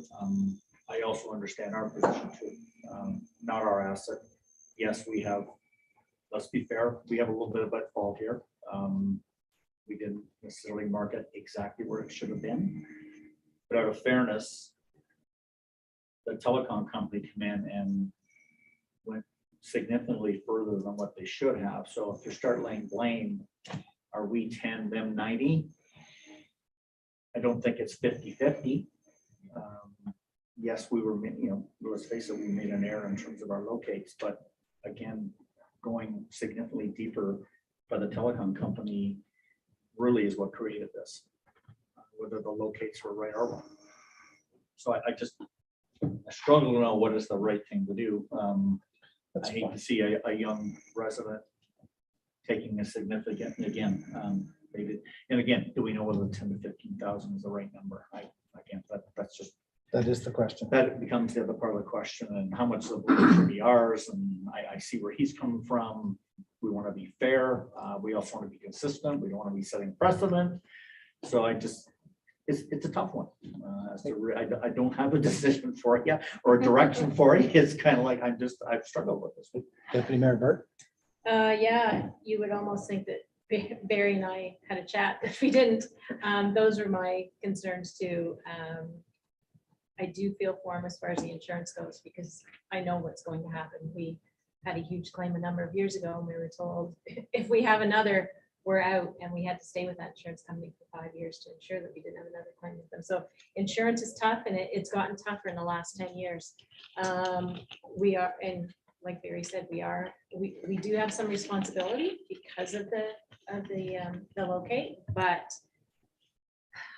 the telecom company did the damage. I don't have an answer either. I do think, you know, if he's doing the work himself, there needs to be quotes for one thing, like that has to be done. Professional quotes. Exactly, and minimum of 2, that's just standard across the board. So we definitely need two quotes. I don't know what the answer is. Perhaps something can be done when you and when the mayor and the CAO meet. I don't know, but that's where I'm sitting right now. Okay, thank you. Councillor Archer. Well, if it was the gas line they hit, the insurance company would be automatically, because when you get your locates, it says right on them that they're not guaranteed that's exactly where it is. So really telecom's to blame. They went too deep anyway, but that's only just a gas line. Like we hit the gas line, we got a bill for $5,000. We didn't even question it because we had it located, but it doesn't matter if you have it located, you still have to pay. So it's no different than telecom, in my opinion. They're 100% wrong. They went twice as deep. You know, I think if he gets hold of his insurance, not for them to pay, but they'll push the issue, the telecom insurance off the pay. Like with him not going to put it through to go to his insurance, he's not really asking them to pay. They're just going to be the people that are going to get it rolling, so that the other insurance company should have to pay in the end, I think. I mean, or break the check, however they want to do it. Like, there's no way the township's responsible. It's telecom, your locates. Okay, Councillor Ward, you have a comment? Yeah, thank you. Through you, I would really like to see the dialogue, you know, be open with the resident. Like, I think that, you know, he has to know that we, you know, as a counselor, council table, feel for this person, because I think it was a calamity of errors. I do think that the locates that we did, even though they may have gone deeper, you know, we were going on documents that are 50 years old. And so I think that we do have a little bit of responsibility in that. I am aligned with what Deputy Mayor Burt said about making sure that there are quotes, but I'm not ready to make any decision. I would like to see what the dialogue going forward with you as mayor and our CEO, where that conversation takes us, and go to the next step and maybe see, as you said, the telecom. Can we sue the telecom for the fiber optics, or is that their insurance? I don't mean sue. Can we contact the insurance of the telecom? Is there any way to recoup some of that? Because we obviously spent staff time fixing it. We would have to submit a claim to our insurance company, and after speaking to our insurance, we have nothing to submit a claim for. That's the only concern. We're going to pay up to $10,000 in a deductible. I will do whatever council says, but it's not, we don't have an insured asset that's been affected, is what I'm going, we don't have insured asset, and it wasn't our construction activity that caused it. So no fault insurance is, you submit a claim, your insurance company investigates and says, okay, this is not as the fault of my insured. What is the issue, or who's at fault? Okay, well, their insurance company will reach out to us, get our records, and say, okay, here's our stuff, here's the locates, this is what we did, here's our as-built, this was the issue. They'll reach out to Telcon's insurance company. They'll state what they submitted and what they done. And then the homeowner's insurance company would determine, and it would be all determined by the insurance. But I guess what I'm saying is our insurance company can get involved. We just have, we have nothing to submit a claim for. We have no damaged asset. Like, that's the problem. We have no, so if we, as I said, if it would have hit the main and the main blew and it was some catastrophic event that snowballed and it was our asset that was affected, and to fix that was $100,000, submit a claim to insurance, you know, and then the snowball. But our insurance company isn't going to go through all of that. If they're served with a claim, as it's a subrogated claim, it's called, if they're served with that, they will deal with it. But as far as us submitting the claim for his home, insurance company says, no, wait, we don't insure that home. your homeowner insurance covers you for things that are outside of your control, and no fault insurance steps in when it's proven that it wasn't your fault. So that's kind of the insurance. I have spoken to our insurance company. They'll reject the claim. So I'm sorry. That's just the reality. That's just the reality of it. As far as us having any sort of ownership due to the improper locates, determining how much is ours and how much is Telcon's, who's going to determine that? And we don't even know if $10,000 to $15,000 is accurate. Yeah, could be 1,000. We have Could be 20. no idea. I have asked if the homeowner had received quotes. He responded and said no, he hadn't completed that yet. But if council wanted them, he would go to that work, but was planning on completing the work himself. But I'm thinking that to even know what the financial impact is, we don't know what his deductible is on his home insurance. We don't know how much physical damage financially has been done. Our manager of water and wastewater was in the home the date that this happened and actually seen the damage. So we have eyes on the ground, personal, up close and personal in regards to take a look at the quotes when they come in, to be able to, compare those things. And then the mayor and I can meet with the resident, and then we can bring the quotes and the results of that conversation back to council at another meeting if you'd like. I think that's the safest course of action, really. And you just have to be careful on how we go about doing things in today's world, because I mean, even with the storm out there and certain trees that might be on our township property or somebody else's property, and them not informing their insurance company about whatever and however that's going to work out down the road. It's like, do you open up something and then all of a sudden the township's responsible for everything, however it works. So we have to be careful. Councillor Walsh, you started it. And I guess really just my only add on when you do have a conversation with Taylor is, has there been any asking him, has there been any conversation with Telecom? Like, I'm sorry, we can't be taking full blame here. Whatever decision is made down the road on what we want to do with this, but we're not 100% at fault here. No. Mm-hmm. If anything, I don't know what that is, but it might be 10 or 15%, if that. Like, and who decides what that is? But if there's been no conversation with the ultimate person that damaged your lateral. We have had township staff has reached on to Telcom because we have other damage in the village as well. Heave sidewalks when they put the fiber through, like they've kind of impacted some other areas of our village municipal infrastructure wise. We have reached out to them with little to no success. It is my understanding that the resident has also reached out to Telcon, but I don't know the results of that conversation, but we will confirm with him. So what we can do is ask. Yeah. Thank you. Deputy Mayor Yeah, Burke? that was my question too. Has he reached out? And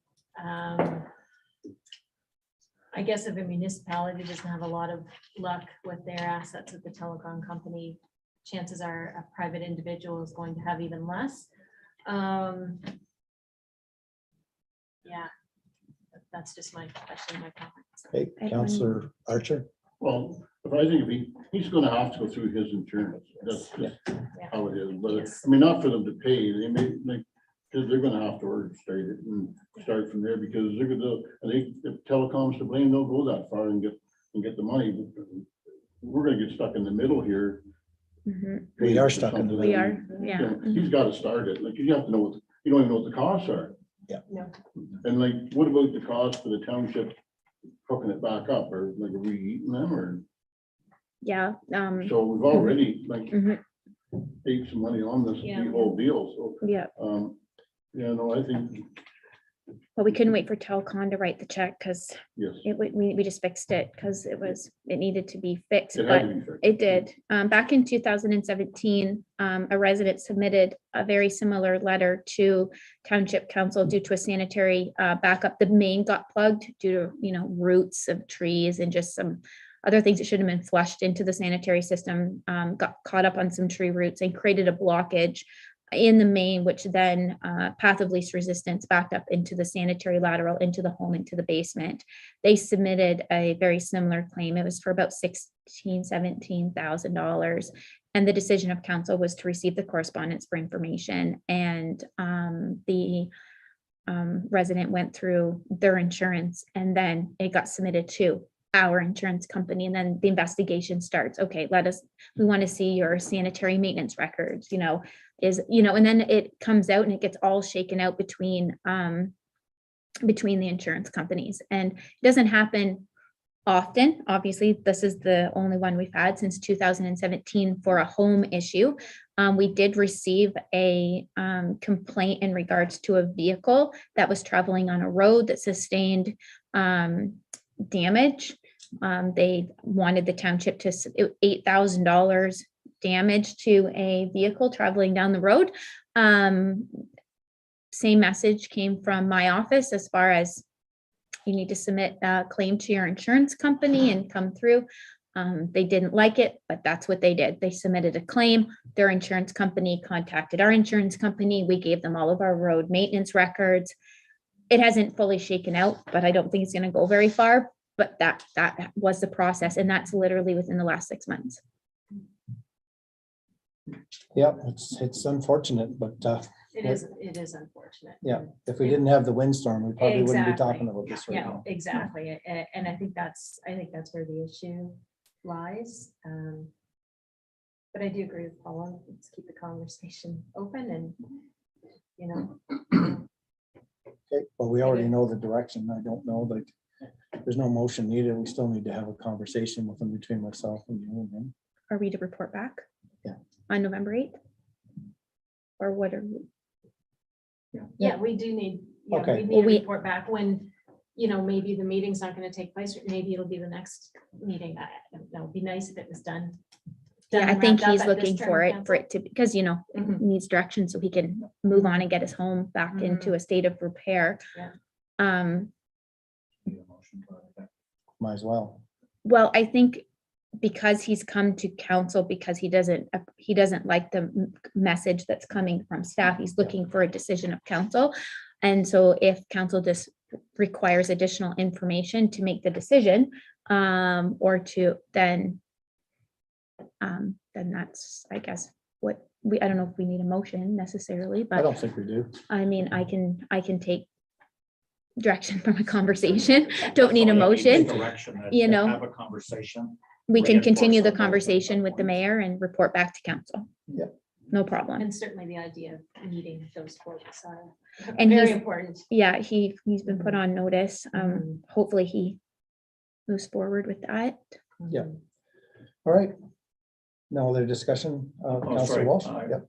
Different general business item if I can. Yes, Okay, if we're done with that one. This just came up talking to a resident the last couple, 3 weeks regarding a potential request for having senior skating only. really. The concern from the resident is if I come over and public skating, I'm a little nervous getting back out skating, and there's a lot of kids whipping around from me. And I would sooner come when it's a quieter time. He said, you know what, if the staff are there during the day, I don't need all the lights on, and if there's a way that I could just, and maybe there'd be more than him would come, it's a potential something to look at, whether there could be an opportunity to have a senior only skating time. Have we sponsored that before through council before? Something like I that? don't know if we've sponsored it, but I'm sure that has happened in the past. I'd still say all the lights would have to be on just for compliance and Yeah. Oh, I'm sure. Definitely. I thought that was a thing a number of years ago, if I remember correctly. Just like bring it up. Was kind of interesting. I'd say that's something Seamus could probably figure out. At least look at whether that's feasible to do. Yeah, I think just shoot, I think that's operational, so just shoot me an email. Yeah, it's pretty straightforward. Yeah. Thank you. Anything else under general business? All right, thank you. No closed. I do have one more. Oh, my goodness. I was wondering. On a roll. I've had a call from a resident regarding the potential of looking at an outdoor rink. Oh, yeah. I had a conversation with him on Friday regarding it. Good timing. So I'm not sure whether everybody has, but I thought it's worth bringing to the group. Candace, maybe I'll let you just kind of give the background on what you've been advised so far and what you've kind of looked into what I respond to. Please, Candace. Sure. So just to take a step back even further than this conversation, just as a reminder to council that an outdoor skating rink was identified in strategic plan survey, master recreation survey. So it was on the township's radar to complete an outdoor skating rink due to the fitness center construction and the skateboard park construction. That's as much as this department can handle for capital projects for one season. So it was obviously bumped to the next round of capital work for the center. So outdoor skating rink was slated to be in place for the 2023-2024 season. That said, a resident has approached the municipality, the fair board, members of council in regards to having something in place for this season. The initial location was going to be on fairground property, but due to speaking to the manager of the fair board, there is concern on the proposed location as there's special sand in the corral in which they want to put it in. There's about 3 inches for the horse jumping. That is donated, that they have concerns. You can't put a shovel in the ground, can't put a stake in the ground. So the forms would be an issue because the underlying soil can't migrate up into the top 2 or 3 inches of that special sand, or that would have to be replaced. So once that came to be, then the resident proceeded to ask if we could look at the ball diamond and the ballpark area. It does propose a couple of benefits. The dugouts provide a place for people to put their skates on and off that's sheltered. The bleachers are there to watch. There's the pathway up there that we could just ensure was shoveled and snow was removed from it. So the location is there. Obviously, there would have to be some remedial efforts done to the ballpark the following year. I don't know if you've noticed in Hastings, but every year that park has to be reseeded in topsoil because it destroys whatever is underneath it. So it would have to be reinstated. If council wishes for staff to continue to look into this, to bring a comprehensive staff report back. I've literally known about this for 72 hours. So I have reached out to the municipality of Trent Hills and Havelock Belmont Methuen. Both of those municipalities have outdoor rinks that are ran by committees. They are not ran by the municipality. The municipality provides both of those committees with the land to have the outdoor rink. They both provide the water, the hydro, and any lighting. They grade it. And the fire department provides the initial flood and water for the outdoor rink.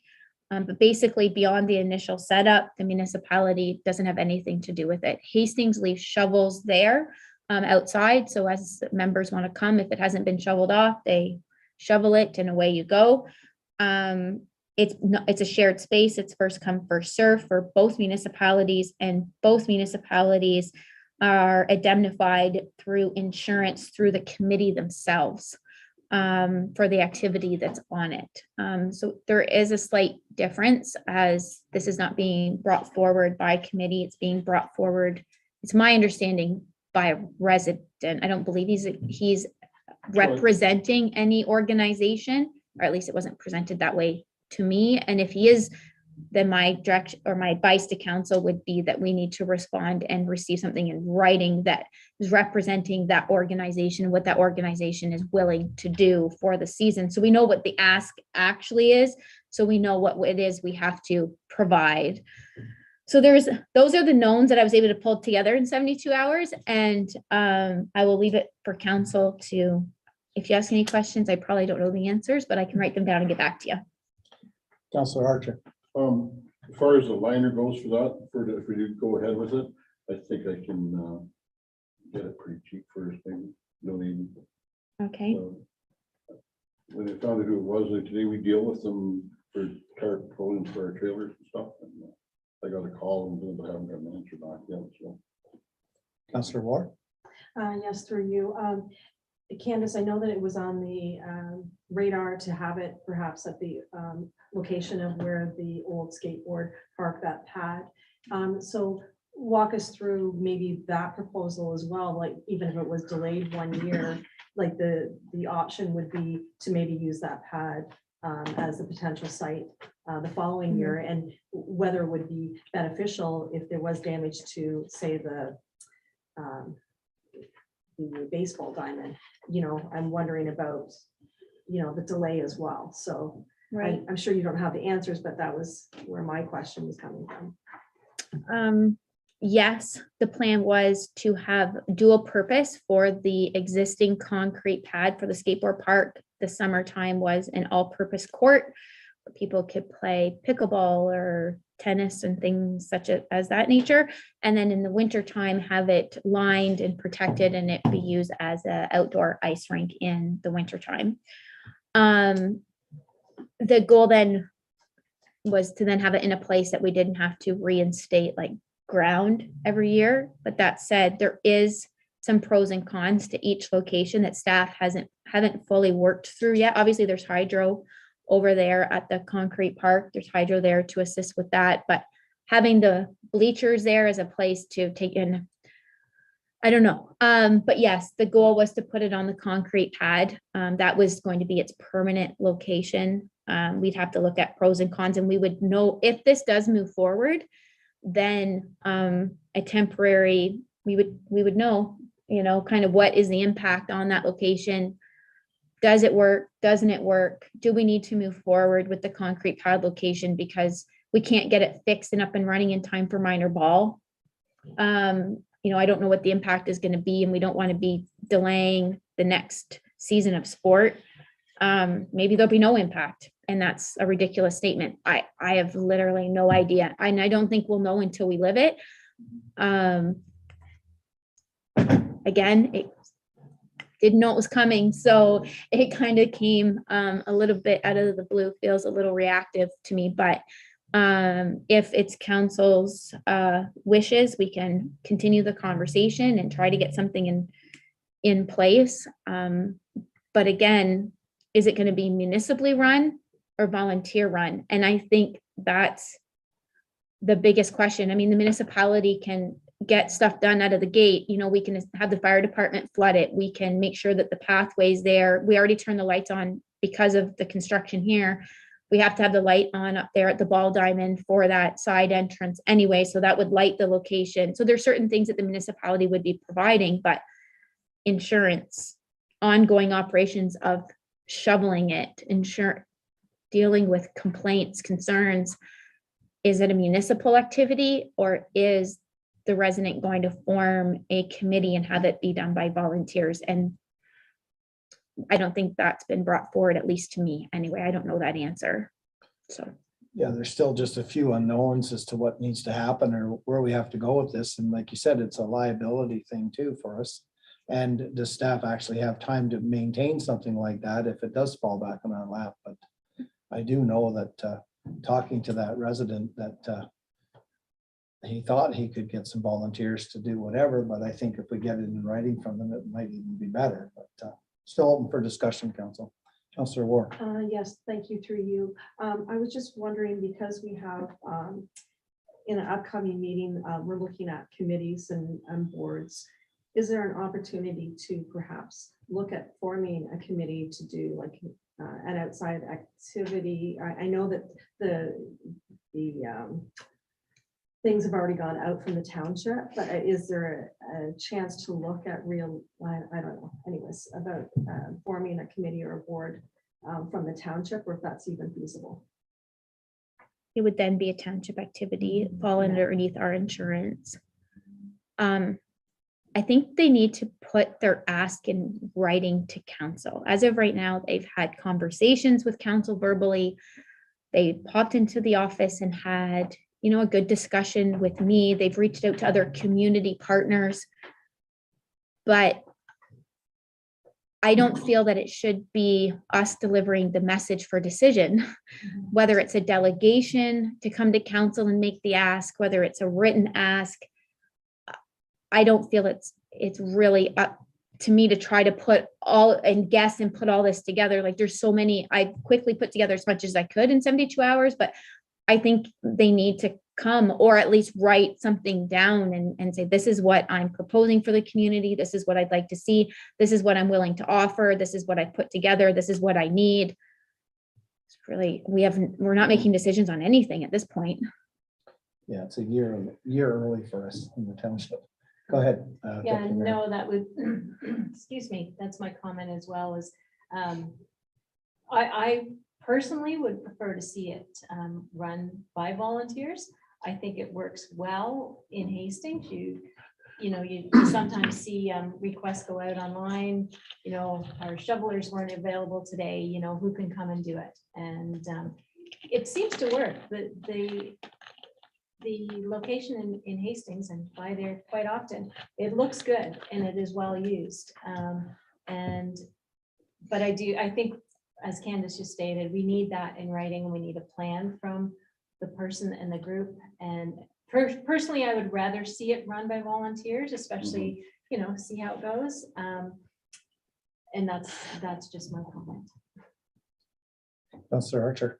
Well, I think, I agree it should be run by volunteers, and I think it's probably not a bad idea if we can put it together with the ball diamond, because it's not gonna cost us a lot of money to get it there. Where wait another year, they cost more money over there, but if we can't get the volunteers for here for 1 year, I mean, we'll have to relook at everything before we sink a whole bunch of money in over the skateboard park is towards having it there.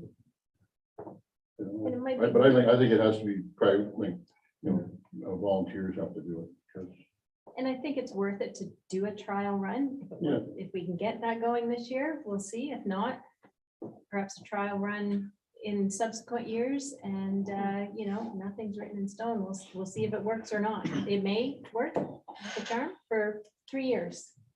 It's hard, it's hard like, to how long say. does it run its course? Does it? a 10-year Exactly, thing you or don't 5 years? know. You don't I know. asked the person that before lunch Yeah. this morning. Councillor Walsh. That question. Yeah, and just for me to circle back is, because I had this conversation with Janice on Friday, because the gentleman had called me more from not from a council perspective, nor from a service club perspective. I'm supportive of it from a principle and principle of what they're thinking of doing. And there's just, like we chatted on Friday, there's just so many what if, which I'm not sure. So I just think, you know what, my feeling is the direction back to the gentleman is there's an interest around the table, but you really need to bring forth a plan as to who's building it, who's going to look after it. I like the idea of it being ran by volunteers, and as you said in Hastings, you see that, you know what, we need 5 people to shovel clay. Let's see how much community involvement we actually can get to make this thing happen.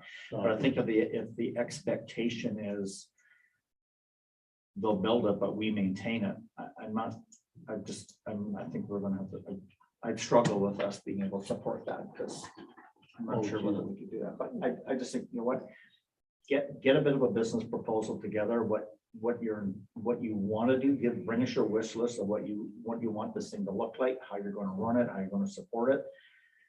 And then with those added details, it gives you something to start to run to kind of, okay, this is possible, or this is not possible. This is possible, but we got a couple of yellow flags or red flags we need to look at.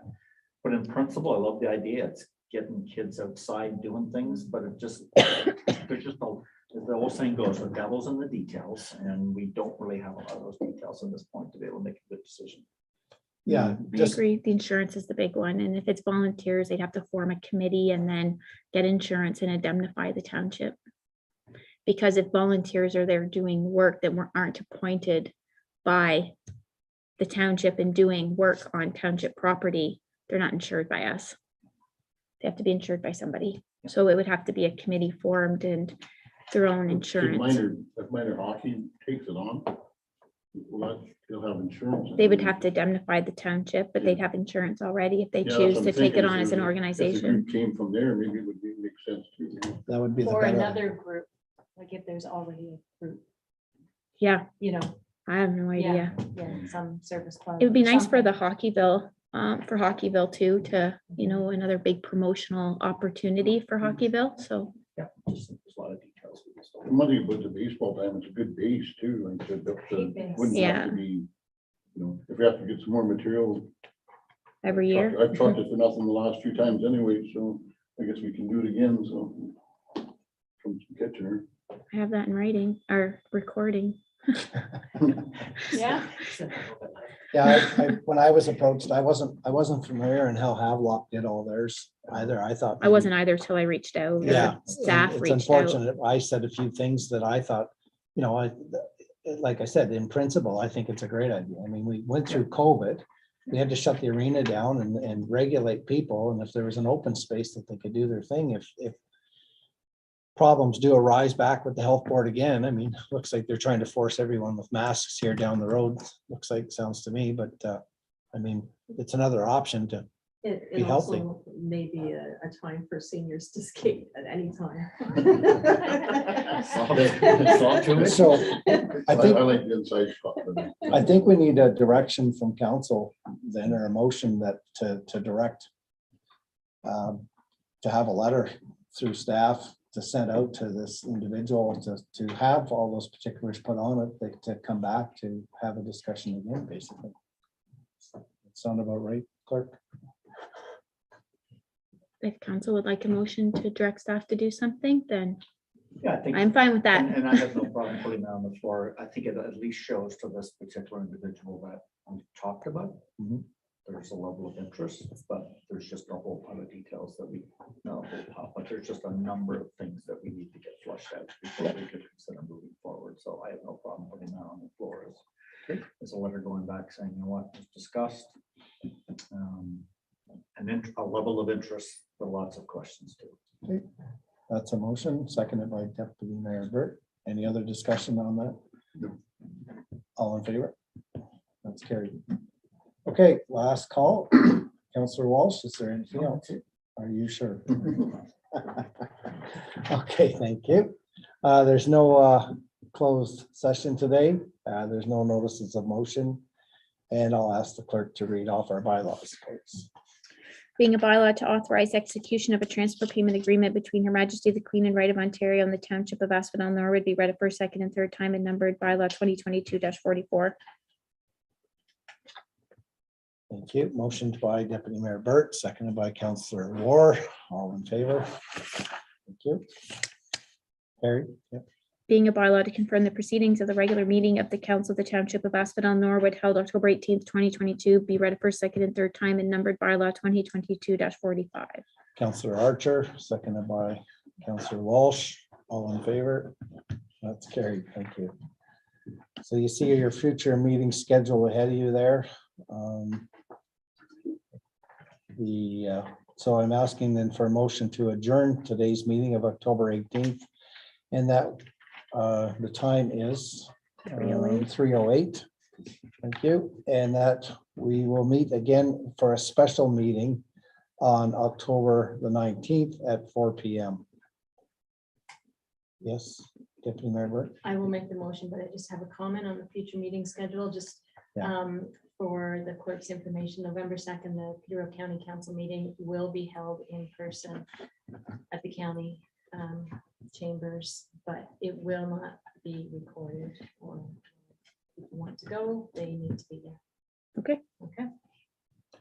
And I will make a motion to adjourn. Thank you. Seconded.